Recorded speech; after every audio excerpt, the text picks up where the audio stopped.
Hello everyone, आज मैं आप लोगों के लिए बीटीएस फैन फिक्शन पार्ट 3 लेकर आई हूँ। तो चलिए आज का पार्ट शुरू करती हूँ। सुबह के 7 बज रहे थे। जॉन कुक ने सीक्रेट प्लेस पर यो सांग से मिलने के लिए नहाने का फैसला किया। वैसे सीक्रेट प्लेस वास्तव में एक डांस स्टूडियो है। वो शावर से बाहर आने के बाद अपने फोन पर एक मैसेज पाता है यो सांग के तरफ से कि वो अपने रास्ते पर है। जॉन कुक अपने डांस के कपड़े और जूते पहनते हैं। वो अपने पेरेंट्स को देखने के लिए नीचे चलता है और गुड मॉर्निंग कहता है और टेबल पर जाकर बैठ जाता है, जहाँ उसका ब्रेकफास्ट पहले से ही तैयार होता है। और वो खाना खत्म करने के बाद अपना बैग लेने के लिए सीढ़ियों से ऊपर की ओर चलता है और अपने पेरेंट्स को कहता है कि मैं जा रहा हूँ हमारे सीक्रेट प्लेस पर यो सांग से मिलने के लिए। ऐसे कहकर वो स्टूडियो के तरफ जाता है। वो स्टूडियो के सामने यो सांग को उसका इंतजार करते हुए देखता है। जंगकुक पूछता है, यो तुम कैसे हो? क्या तुमने बहुत देर से इंतजार किया? यो ने उसके लिए चिंतित होकर पूछा, ओह कुकी, चिंता मत करो, मैं ठीक हूँ। तुम्हें मुझसे क्या बताना है? आधी रात में मुझे फोन करने का कारण क्या है? जंगकुक कहता है, मैं तुम्हें कैसे बताऊं? कल जब मैं स्कूल से घर आया तो माँ और पिताजी घर में थे और मुझसे कहा कि मुझे शादी के लिए मंगेतर से मिलना होगा। जब मैं उनसे मिलने गया तो मुझे पता चला कि मेरा शादी हो रहा है फैन किम ताehyung के साथ। ऐसे कहकर वो फ्लोर पर नीचे की ओर झुकता है। जैसे ही वो ऊपर देखता है, यो सांग कहता है कि ठीक है, तो मेरा छोटा भाई अपने फैन से शादी करने जा रहा है। अब मुझे पता चला तुमने मुझे रात के 20 में क्यों कॉल किया। वैसे मैं तुम्हारे लिए खुश हूँ। चलो अभी हम डांस प्रैक्टिस करते हैं। फिर वो दोनों डांस करते हैं। जब जंगकुक डांस करना समाप्त करता है तो यो सांग ताली बजाना शुरू कर देता है और अब डांस करने की उसकी बारी है, इसीलिए वो खुद को स्थिति में रखता है। यो सांग अतीस के कोरियो में से एक डांस करते हैं। जब वो खत्म हो जाता है तो जंगकुक ताली बजाना शुरू कर देता है और सिहलाते हुए पूछा, अरे तुमने जस्टिन बीबर के गाने में से एक को कवर क्या है? फिर यो सांग सॉन्ग गाता है। कुछ समय के बाद जंगकुक कहता है, बहुत समय हो गया है, मुझे वापस घर जाना चाहिए। यो ह्यूंग उज्जवल रूप से मुस्कुराता है और कहता है कि हमें जाना चाहिए क्योंकि यह पहले से ही 12 बज गई है। जंगकुक ने अपनी आंखें सॉरी की और यो ह्यूंग को अलविदा कहकर बाहर निकलकर अपने घर की ओर चलने लगा और भारी बारिश हो रही थी। जंगकुक ने अपने बैग से अपनी जैकेट निकालते हैं, लेकिन फिर वो बेघर आदमी को फिर से देखता है और उसके ऊपर अपना जैकेट डालने के लिए उसके पास जाता है और जल्दी से घर चला जाता है। जंगकुक बारिश में भीगते हुए घर पहुंचते हैं। जंगकुक की माँ ने जब सामने का दरवाजा खोला तब उसे ऐसे हालत में देखकर कहती है कि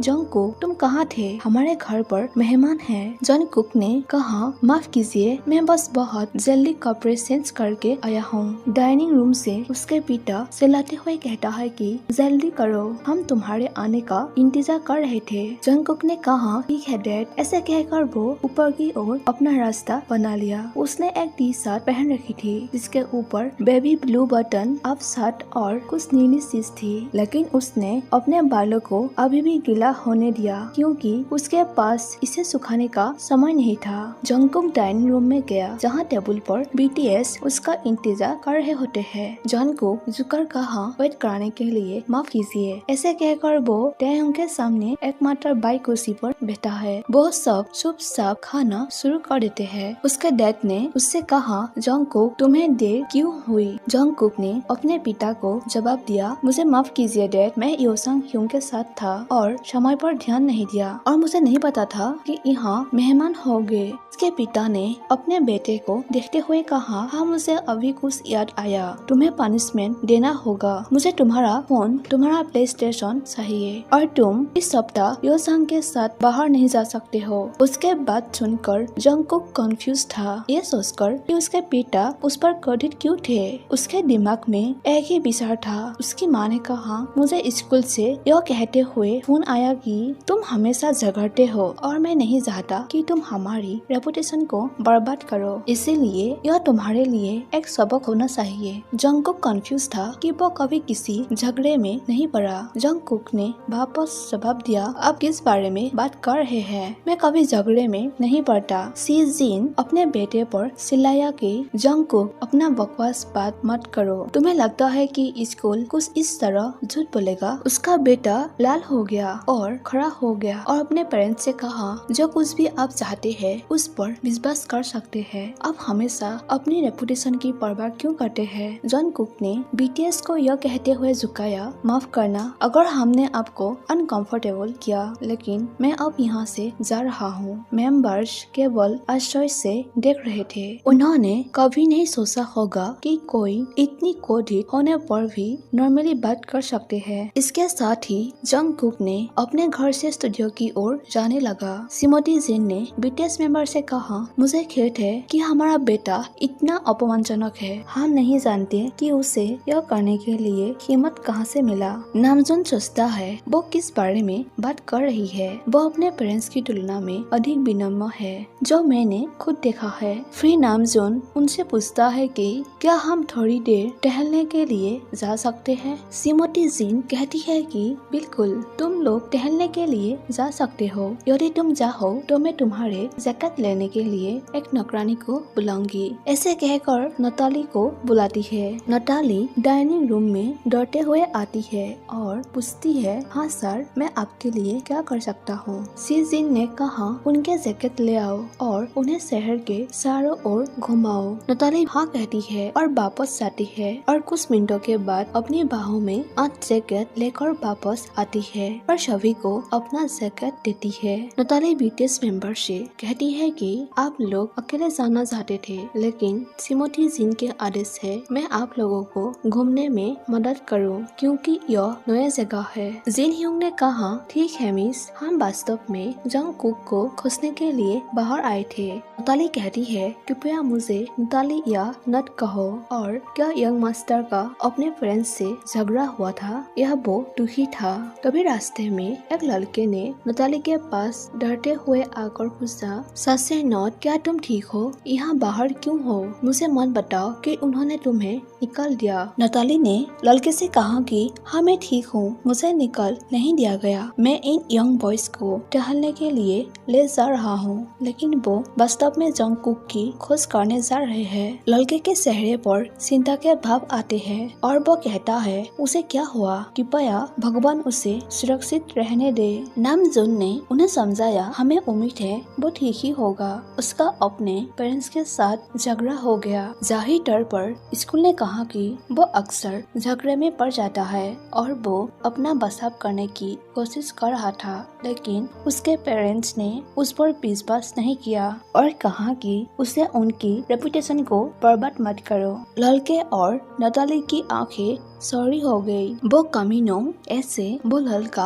अपने दांत पीसते हुए कहा। मेंबर्स को देखने से थोड़ा शांत हो जाता है और उन लोगों से उसने झुकते हुए कहा, मुझे माफ करे, लेकिन कोट मेरे ऊपर चढ़ गया है। मैं कांग यो संग, साइल होट और जंगकुक का बेस्ट फ्रेंड हूँ। जिन ह्यूंग ने कहा, यह ठीक है, हम उसके बारे में थोड़ा चिंतित है। योसंग की आंखें एक छोटे बच्चे की तरह चमक उठी जब उसने सुना कि ये लोग जंगकुक के बारे में चिंतित है। योसंग ने एक्साइटेड होकर पूछा, क्या तुम सभी उसके नए दोस्त हो? जिमिन ने कहा, ओ नहीं, मुझे आशा है कि हम तुम पर भरोसा कर सकते हैं। हम वास्तव में बीटीएस है और हम मेहमान के रूप में आए हैं क्योंकि वो टैह्योंग से शादी कर रहे हैं, इसीलिए निश्चित रूप से वो उनके जल्दी हस्बैंड बनने के बारे में चिंतित थे। उसी समय योसंग की आंखें थोड़ी काली पड़ गई और नताली की आंखें उदास थी। योसंग ने पूछा, फिर यहाँ से चले जाओ। तुम में से कौन किम टैह्योंग है? क्योंकि तुम सभी के पास मुखौटे है, मैं तुम्हें पहचान नहीं सकता। वो मैं हूँ, ताehyung ने दूसरों के सामने कदम रखते ही कहा। यो-संग ने अपना हाथ हिलाने के लिए सिर्फ अपना हाथ दिखाया। यो-संग ने व्यवहारिक रूप से ताehyung के हाथ को कुचलते हुए कहा, वो मैं हूँ। ताehyung ने कोई डर न दिखाने की कोशिश करते हुए कहा। उन्होंने जाने दिया और कहा, क्या आप जानते हैं, मैं और मेरा ग्रुप वास्तव में आपके बहुत बिग फैन है। मैं आपको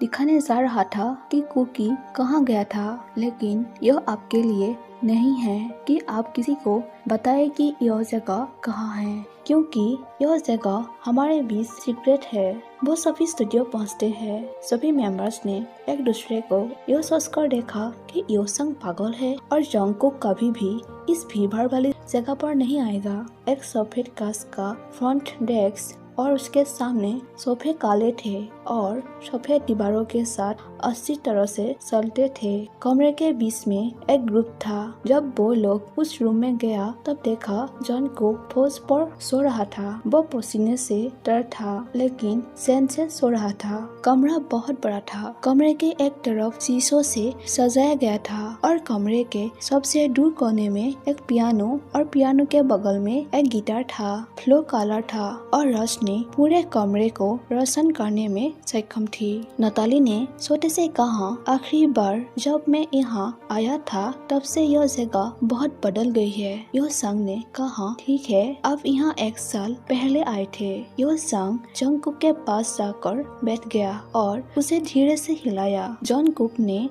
नींद में ही कहा, मैं सो रहा हूँ, अपने बड़े का अनादर मत करो, मैंने ही तुम्हें पाल पोस कर बड़ा किया। सभी लोग खुशी होकर उसके बातें सुन रहा था। यो-संग खड़ा हो गया और एक गिलास पानी लेकर वापस आने के लिए कमरे से बाहर चला गया। वो सोटे के पास गया और पानी का पूरा गिलास जंगकुक के ऊपर रख दिया। जंगकुक चिल्लाया, तुम ऐसा क्यों कर रहे हो? वो किस लिए था? यो-संग ने कहा, तुमने ऐसा अभिनय किया जैसे तुम मुझसे बड़े थे और कहा कि तुमने मुझे पाला। सबसे पहले तुमने बड़े के अनादर किया। जंगकुक ने चिल्लाया, मैं सोता नहीं हूँ, तुम मुझसे केवल 1 मिलीमीटर लंबे हो। यो-संग और जंगकुक के आसपास अच्छी तरह से डरने के कुछ मिनटों के बाद जंगकुक ने समय देखा। मुझे देर हो रही है। जंगकुक ने अपना बैग लेकर डरते हुए कहा। कुछ मिनट की दौड़ के बाद वो किसी कैफे के सामने पहुँचे। उसके पीछे पीछे बीटीएस मेंबर्स और साथ ही यो-संग और नताली भी वहाँ पहुँच गई थी। होसेक ने कैफे देखने के बाद पूछा, हम यहाँ क्या कर रहे हैं? जंगकुक होसेक के प्रश्न का उत्तर दिया कि